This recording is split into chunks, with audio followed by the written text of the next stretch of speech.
Hi అండి. Restaurant స్టైల్‌లో veg fried rice చేశాను. సింపుల్‌గా, టేస్టీగా, ఈజీగా చేసుకోవచ్చు. మీరు ట్రై చేయండి. ముందుగా ఐరన్ కడాయిలో 2 టేబుల్ స్పూన్స్ ఆయిల్ వేసుకొని పాన్‌కి ఆయిల్ మొత్తం స్ప్రెడ్ చేసుకోవాలి. కట్ చేసి పెట్టుకున్న ఉల్లిపాయ ముక్కలు, పచ్చిమిరపకాయ ముక్కలు, క్యారెట్ అండ్ ఆలు, కొంచెం క్యాబేజ్ కూడా వేసుకుంటున్నాను. మీ దగ్గర ఏ వెజిటబుల్స్ ఉంటే అవి వేసుకోవచ్చు. కొద్దిగా ఫ్రెష్‌గా దంచుకున్న అల్లం వెల్లుల్లి పేస్ట్, ఇంకా కరివేపాకు కూడా వేసుకొని ఒకసారి బాగా కలుపుకోవాలి. ఇది ఆయిల్‌లో ఫ్రై అవుతుండగానే వెజిటబుల్స్‌కి సరిపడా కొంచెం సాల్ట్ వేసుకొని ఫ్రై చేసుకోవాలి. వెజిటబుల్స్ 80% ఇలా ఫ్రై అయితే సరిపోతుంది. మనం ముందుగా బాయిల్ చేసుకున్న రైస్ వేసుకుంటున్నాను. అలాగే రైస్‌కి సరిపడా సాల్ట్, కారము, ధనియాల పొడి, కొంచెం గరం మసాలా కూడా వేసుకుంటున్నాను.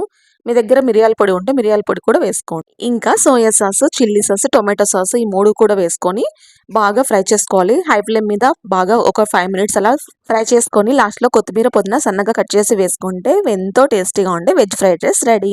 Thanks for watching. Please subscribe.